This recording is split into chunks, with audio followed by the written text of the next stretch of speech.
За сайн байцгаана уу Impassoft подкастын сонсогчдоо. За тэгээд бид энэ удаагийн дугаараас эхлэн өөрсдийн подкастыг видео хэлбэрч хэлжүүлээд та бүхэнд 7 хоног болон уламжлалт маягаар үргээд явахаар манай өнөөдрийн зочноор Impassoft компани үүсгэн байгуулагч инженер Баазар хайгаа урьсан байна. За тэгэхээр өнөөдрийн хоёулын подкастаар ярилцах сэдэв бол сүүлийн үе тренд болоод байгаа дижитал шилжилтийг хүн бүртээ дижитал шилжилт за байгууллагууд ингээд төрөл бүр дээр одоо маш их яригдж байгаа сэдэв байна. За тэгвэл хоёулаа энэ сэдвийг ерөнхийд нь яг юу гэж ойлгож байгаа нь таны хувьд одоо энэ 15 20 жилийн одоо энэ ажлын туршлага байгууллагуудын технологийн үйлчлэгийг үзүүлж явах үед ер нь энэ анзаарэгдчихсэн зүйлүүдээс эхлэв. За тэгэхээр юуны өмнө сонсож байгаа хүмүүст энэ өдрийн мэнд хүргэе. За мэдээж одоо дижитал шилжилт гэдэг ойлголтыг бол их ярьдаг тийм. Ялангуяа одоо интернетэд холбогдох төхөөрөмжүүд одоо хямдарч олширсан тийм. Энэ нөхцөл байдлаас болоод бол мэдээж мэдээллийн одоо хүртээмжтэй байдал бол сайжирсан тийм. Илүү хурдтай мэдээлэл хүрдэг болсон ийм цаг үед бид нар амьдарч байна. Тэгэхээр энийгээ дагаад бас бизнес маань өөрснөө бас одоо харилцагч худалдаа авагч нартайгаа яг мөр зэрэгцэн бас адилхан хурдтайгаар тийм ажиллах ийм хэрэгцээ шаардлага бий болж байгаа. За тэгэхээр одоо нөгөө нэг хуучны ашиглаж исэн технологи, арга барил тийм процесс энэ болгоноо бол одоо шинчлэх одоогийн цаг үетэйгээ хөл нийлүүлж илүү хурдтай, илүү харилцагч нартай хүртээмжтэйгээр тийм яаж ажиллаж болох вэ? Энэ технологиг яаж ашиглаж болох вэ гэдэг тийм. Энэ талаас хүн болгон бодох ёстой, хичээх ёстой тийм.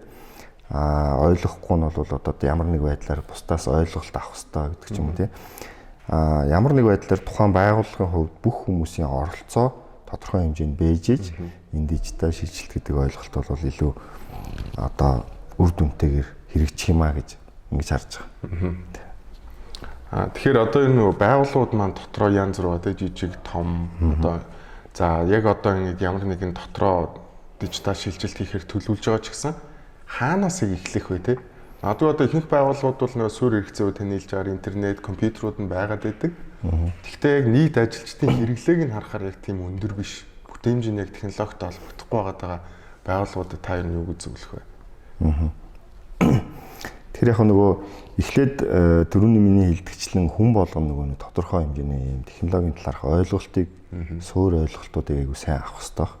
Тэгэхээр энэ дээр заавал хүн болгоно нөгөө инженерийн төвшөнд ч юм уу те бакалаврын төвшөнд ч юм уу ийм өндөр төвшөнд бол ойлголттой байх шаардлагагүй. Зүгээр одоо хүн гар утсаа ашигладаг шиг те тэрний шиг бас одоо ажлын хэрэгцээнд шаардлагатай тэр аппликейшн ч юм уу те эсвэл энэ мобайл төхөөрөмжүүд за компьютер дээрээс ч гэсэн ингээд янз бүрийн програмууд дээр ажиллахад бол тодорхой нөгөө ойлголтуудыг аваад яг энэ төвшөндөө нөгөө өөрснийгөө жоохон боловсруулах хэрэгтэй гэж харж байна л да.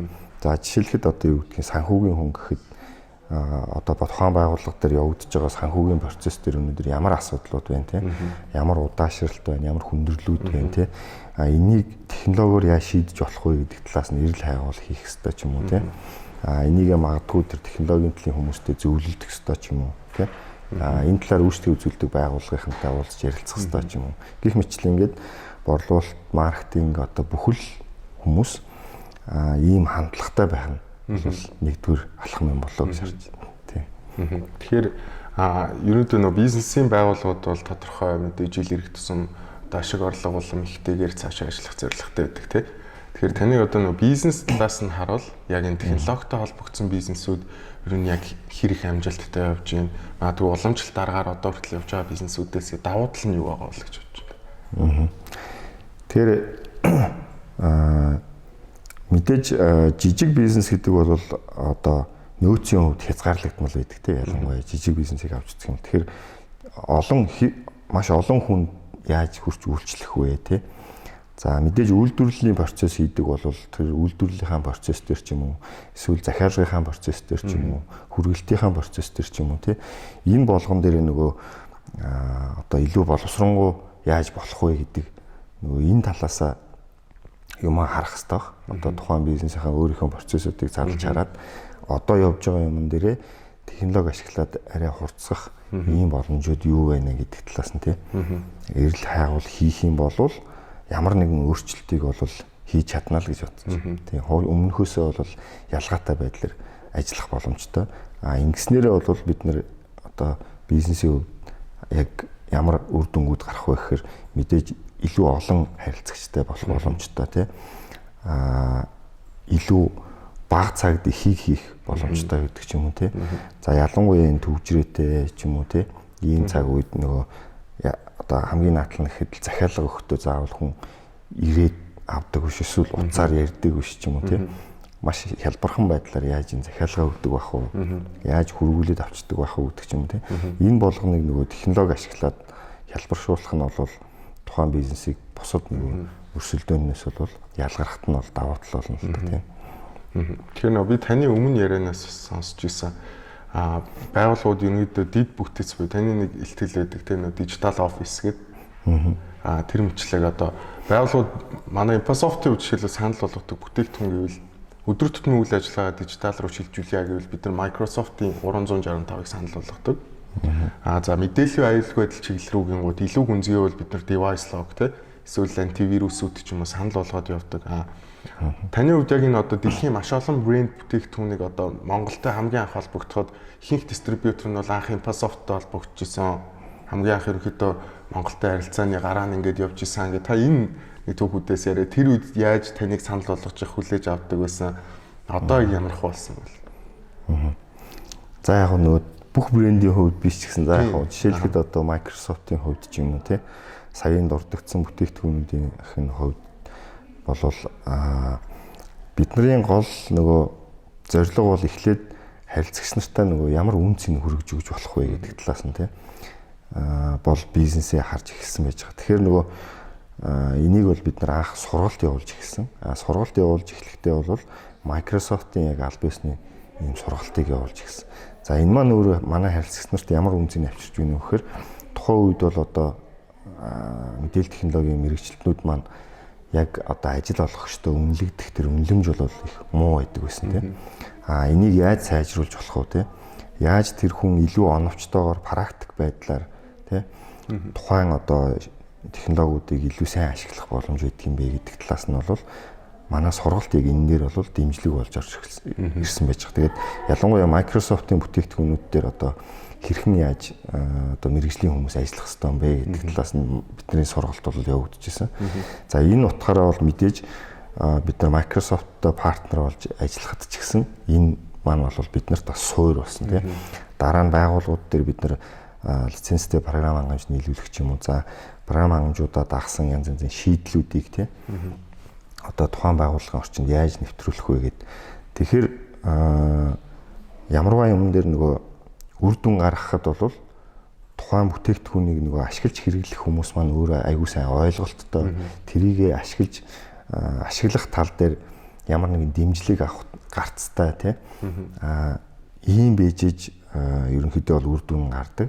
Тэгэхээр бид нар бол аль болох одоо санал болгож байгаа шийдэл бүтээгдэхүүнүүд дээр одоо мэргэжлийнхэн дээр сургалт үйлчилгээг нь аль болох хүргэхийг хичээж ажилладаг тийм. Тэгэхээр энэ утгаараа бол яг бидний одоо түншлээд явж байгаа брэндүүд маань бол бид нарыг тодорхой хэмжээнд үнэлдэг гэж харж байгаа. Одоо ингэ миний борлуулалтын өдөр тутмын байгууллагуудтай уулздаг. Яг манай ерөнхийдөө бас гол борлуулалтын бүтээгдэхүүнийг бол Microsoft-ын 365 байгаа.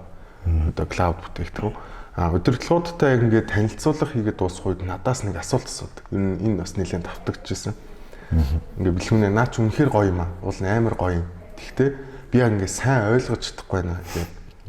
Та хэд болохоор ер нь жоохон технологи талаасаа ярьчихэд байна. Яг ингээд бизнес ашиглуулс яг одоо удирдлагч төвчний хүмүүсийн ингээд яг аль өнцгөөс нь шууд ойлгол илүү хялбар вэ гэдэг чижсэн. Тэгэхээр энэ асуултыг танаас яг тэр асуусан бол та юу гэж хэлэх вэ? Тэгэхээр яг нөгөө мэдээж тухайн хэрэглэгчийнхаа нэгдүгürt нөгөө яг юу хийж байгаа юм те. Тухайн бизнесийн талаар энэ чинь яг ер нь хоёр талтай л да. Одоо тухайн хүний мэдээж асуулж байгаа асуулт бол зөв, маш зөв. Тэр хүн технологи мэдэхгүй байгаа учраас одоо хаанаас эхлэх вэ гэдэг л асуулт байж чинь тийм үү. Нөгөө талаас болохоор тэгтээ тэр хүнээс гол нь энэ хандлага байх нь аюул чухал. Одоо технологи ашиглыг мэдээ те. Ингээд эрэлхийлэх энэ хандлага байх нь аюул чухал.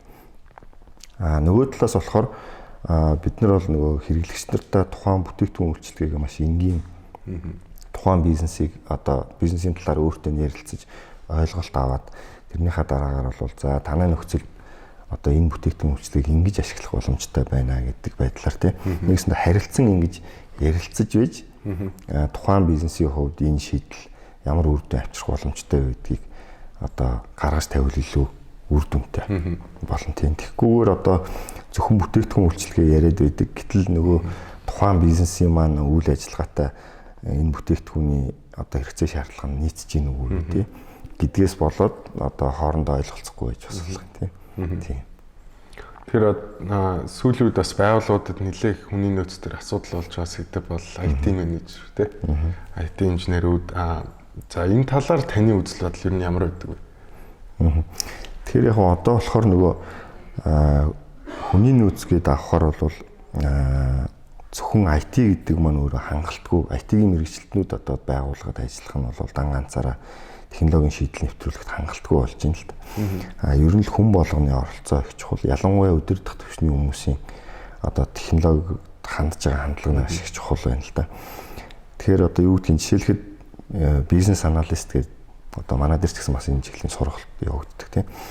Тэгэхээр энэ бизнес аналист гэдэг хүмүүс маань яах вэ гэхээр тухайн бизнесийн процесс дүн шинжилгээ хийгээд за энэ процессуудыг ингэж одоо сайжруулах боломж байна гэдэг талаас нь тийм. За энэ дээр технологиг яаж интеграцлж оруулж ирэх боломж байна тийм. Гэдэг талаас нь хардаг байж ах шít. Тэгэхээр нөгөө ийм суур ур чадварыг жишээлхэд магадгүй одоо үйл ажиллагаа хариуцсан ч юм уу эсвэл тухайн одоо чиглэлээ хариуцсан C-level тий өдөрдох төвчний хүмүүс бол энэ талаар бас ойлголттой байх нь аюул чухал баг чинь. За мэдээж нөгөө одоо хамгийн топ хүмүүс маань тий CEO маань бас өөрөө энэ талаар бас ойлголттой тий. Ийм байгаад дээр нь энэ хүмүүс өөрснөө биднэрт ийм шийдэл хэрэгтэй байна гэдгийг ярьсны үндсэн дээр IT-ийн хүмүүс нь энэ дээр дэмжих байдлаар орж ирвэл тий. Наад шийдлийн хувьд ийм боломжууд байна тий. Ингээд ярилцаад явбал илүү үр дүнтэй болох боломжтой. Тэгэхээр одоо байгууллагууд бол IT-ийн хүн авахд бол заавал ингээд маш өндөр ур чадвартай хүнийг байнгын ажилуулахаар ингэж авах нь мэдээж байгууллагын нөгөө одоо томоо, жижигүү, дундуу гэдгээс мэдээж хамаарах асуудал тийм. Тэгэхээр тэр болгон байгууллагууд бас нөгөө сайн IT-ийн хүмүүс авч ажилуулах боломж олох хүмүүс байж болно. Тэгэхээр энэ тохиолдолд багдгүй мэргэжлийн байгууллагуудтай хамтарч ажиллах хэрэгтэй байна. Тэднээс зөвлөгөө авах тийм. Аутсорсинг үйлчилгээ. Одоо IT-ийн хүн ажиллаж исэн бол яг ямар одоо шаардлага тавих байсан тийм.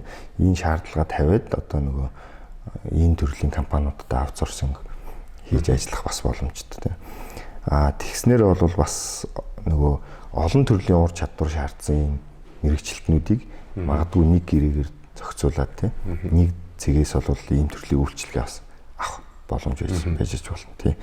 Тэгэхээр нөгөө заавал ингээд нэг сайн хүн ажиллууснаар бол одоо асуудлаа шийднэ гэж заавал харах албагүй тийм. Тэгэхээр нөгөө яг таны хувьд одоо 15 жил 20 жилийн туршлага бас та өдөр тутамд ингээд технологийн төслүүд дээр ажилладаг Microsoft-ийн хүмүүсээс байн мэдээлэл авдаг. Тэгээд бизнесийн Монголд байгаа одоо ер нь байгууллагууд яг ингээд ийм л байвал их гоё санагддаг даа гэсэн тань тийм бодол байдгүй. Ер нь одоо яг ингээд явбал энийг ашиглаад ийм байвал гэдэг. Яг зүгээр цэвэр бизнесийн хувьд үзвэл тий.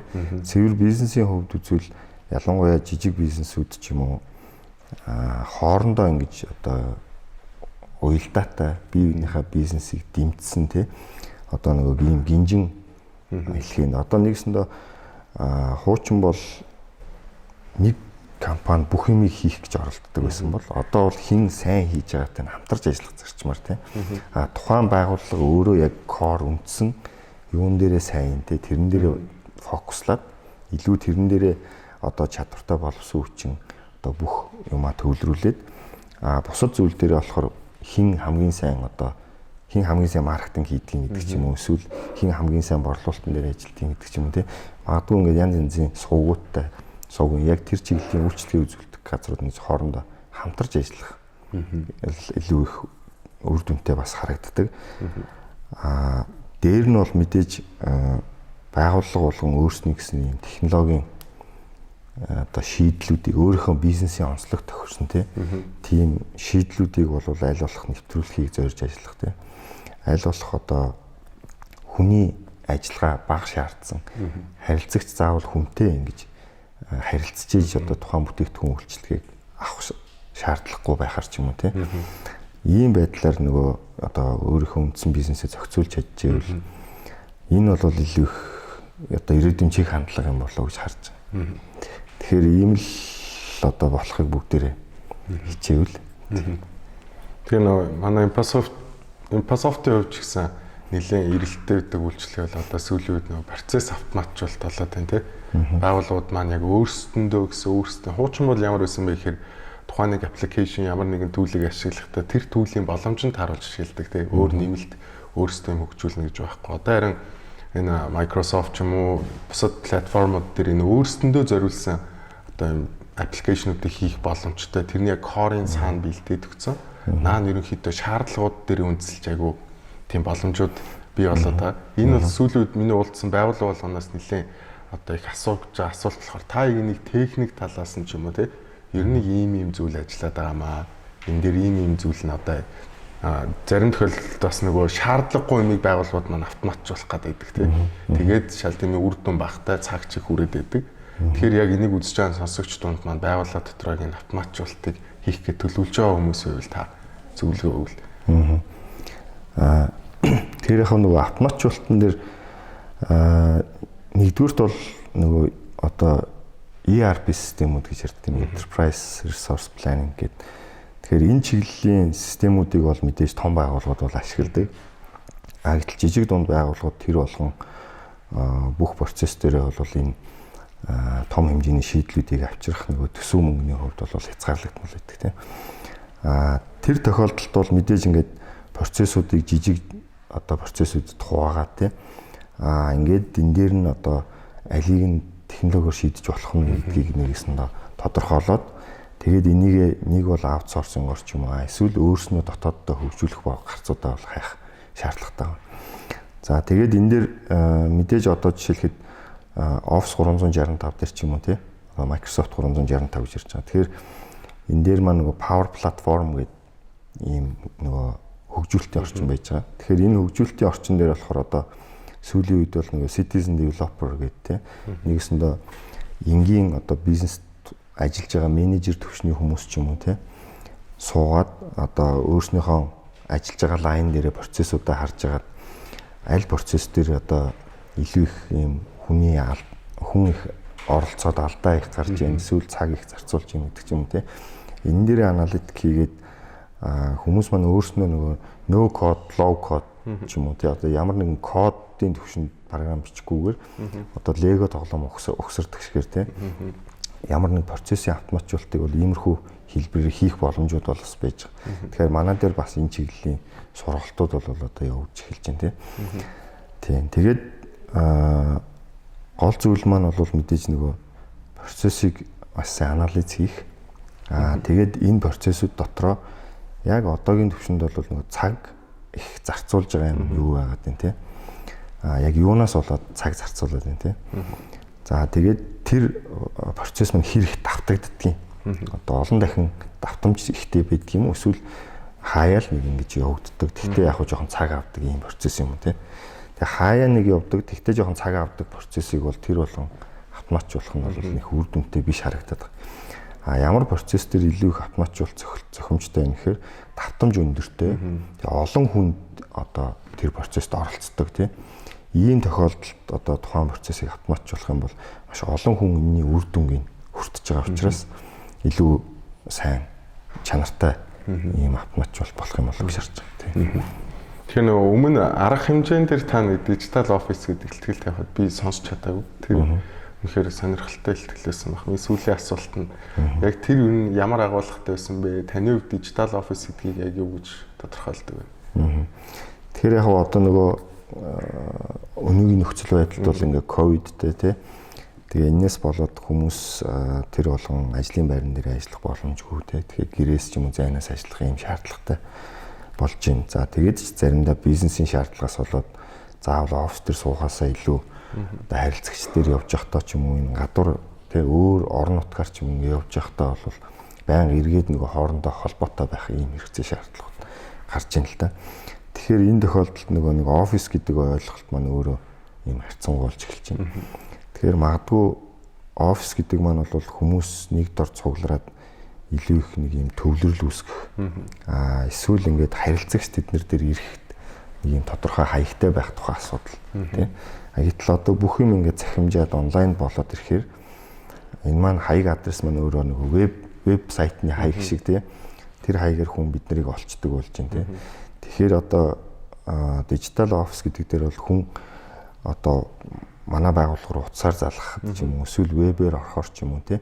Ямар нэг тохиолдолд энэний цаана тухайн харилцагчийг одоо оффистөө хүлээж авч байгаа юм шигээр одоо тэр процесс маань явагдаж чадчихвэл тий. Энэ маань энэ тохиолдолд бол одоо ажиглагчид бол хаанаас ч ажиллаж байсан бол их чухал биш болчих. За тэгэнгүүт энэ тохиолдолд бол одоо яг энэ боломжийг бий болгож байгаа шийдлүүдийг ерөнхийд нь одоо дижитал офис гэж нэрлэх гэдэг юм л тий. Тэгэхээр энэ дотор бол мэдээж нөгөө харилцааны янз янзын шийдлүүд орж байна тий. За мэдээж дотроо одоо янз бүрийн мэдээлэл солилцох юм шаардлагууд байна тий. Одоо энгийн файл дамжуулахад төсөөлөл тий. За тэгээд мэдээж одоо нөгөө янз бүрийн бүртгэл тэр одоо төрөний нөгөө процесс автоматжуулалттай холбоотой юм шийдлүүдийн дээрх оролцоо гэх тий. Энэ болгоны хүн утаснасаа ч юм уу тий хаа явж байгаа газараасаа энэ одоо утсаар ярих, хоорондоо харилцах, мэдээлэл солилцох тий. Энэ боломжуудыг хүн хүртэж чадчихвэл хаанаас ч ажиллах боломжтой юм л. Тэгэхээр л ерөнхийд нь энэ тохиолдолд бол нэг жишээ нь бол яг Microsoft 365 байж байгаа тийм. За энэ маань бол өөрөө дотроо ингээд янз янзын аппликейшнуудтай энэ дээсээ бол тухайн байгууллагын ажилчид хоорондоо одоо онлайнаар аудио, видео конференцүүд хийчихэж байна, хурал уулзалтуудаа хийчихэж байна, тий харилцагчтай уулзалт зохион байгуулчихж байна гэдэг ч юм уу. Энэ нөхцөл боломжууд маань өөрснөө хүмүүст болон байгууллагад иргэд аюул олон боломжууд бий болгож байна л да. За жишээлбэл өглөө гараад ажилдаа очих гэж бахан төвжирт цаг алдах биш те. Буцаад орой харих гэж бахан төвжирт цаг алдах биш. За дээр нь заавал ингээд офисын орчин нөхцөлд ажиллахаар хувийн зарим ажлуудаа ингээд ажлын цагаар зохицуулах хэрэгцээ шаардлага байдаг те. Энэ тохиолдолд хүн заавал ягаад офис дээр байж ах хэрэгтэй гэж те. Мэдээж ажил бол илүү үр дүнгээр хэмжигддэг те. Цагаар хэмжигдэхээс илүү одоо нэгсэндээ өглөө 9-с ирээд орой 6-ад явхад тэр хооронд одоо ажил явдаг гэсэн ойлголт заавал байх албагүй те. Тэр хооронд ямар нэг ажил хийгдсэн л байвал болж байгаа те. Тэгэхээр энэ ажил хийгдэхэд заавал офис суух хэрэгцээ байна уу гэдэг талаасаа тийм. Тэгэхээр яг дижитал офис гэдэг концепт маань өөрөө энэ бүх боломжуудыг л бий болгох тийм ийм шийдлүүдийн талаарх ойлголт. Одоо үзэж сууж байгаа маань магадгүй өнөөдөр жишээлбэл ковидын 3000 гаруй кейс бүртгэгдсэн байна тийм олон улсад. Мэдээж цаашаа хөл хариу ч юм уу нөхцөл байдал хүндрүүл бид нэр энийг бол тааварлах боломжгүй. Тэгэхээр яг энэ дижитал офисыг арайхандаа бүрэлдүүлж чадаагүй байгаа одоогийн эхлэе гэвэл Impasoft компанитай холбогдоод таны одоо техник баг ер нь ямар үйлчлэгийг санал болгодог тийм байгууллагуудад. Тэгэхээр яг мэдээж нөгөө эхний одоо техник ажлууд бол байна л да. За яг одоо нөгөө тухайн байгууллагын мэйл системийг ч юм уу ингээ 365-аар шилжүүлэхтэй. За тэгээд хэрэглэгчдийг нь одоо бүртгэж үүсгэхээс өсвөлээд те ийм ажлууд байна. За дараагаар нь ухаан ямар нэг шин шийдэл нэвтрэхэд бол хэрэглэгчнэр өөрснөө тэр систем аппликейшнууд аюул сайн ашигладаг байх хэрэгтэй. Тэгэхээр тэднэрт зориулсан төрөл бүрийн нөгөө сургалтууд байх хэрэгтэй гэдэг асуудал байна. Тэгэхээр биднэрт бол хэрэглэгчдэд зориулсан сургалт, админуудад зориулсан сургалттай. За мөн яг ингээд анх шилжихэд одоо явагдаж байгаа процессууд дээр саппорт үйлчилгээнүүд байж байна тийм. Тэгээд мэдээж одоо нэвтэрсний дараагаар түрүүний ярьжсэн нөгөө процессын автоматжуулалт энэ чиглэлийн бас одоо үйлчилгээнүүд байж байна. Тийм. Тэгээд мэдээж одоо харилцагчийн өөрснийх нь хэрэгцээ шаардлаган дээр тулгуурлаад тийм бидний хийх боломжтой юм юу байна тийм. Энийг бол бас ингээд ярилцаад явдаг. Тэр болгоо ингээд бид нар зөвхөн энийг л хийдэг, энийг хийхгүй гэхээсээ илүүтэйгээр хийх боломж юу вэ тийм. Хамтарч яс ярилцаад тухайн нөхцөл дээр шийдэл гаргаад бас явж болж байна. За Гэхдээ ингээд баатрахтаа өнөөдрийн манай подкастын зочноор орсонд баярлалаа. Бид хоёр дараагийн удаа өнөөдөр бол ерөнхийд нь дижитал шилжилтийн талаар ярилцлаа. Дараагийн удаа хоёлоо мэдээллийн аюулгүй байдал гэж нэг том сэдв байгуулгын дараагийн бас яг чухал онцлог юм дээр нь бүр нарийн орж подкастуудыг хийгээд хэрэгтэй хүмүүс нь бас хэрэгтэй байх болов. За ингээд өнөөдрийн манай подкастыг үзсэн мөн сонссон бүх сонсогчдоо баярлалаа. Тэгээд дараагийн дугаараар ирэх уулзъя. За. За окей.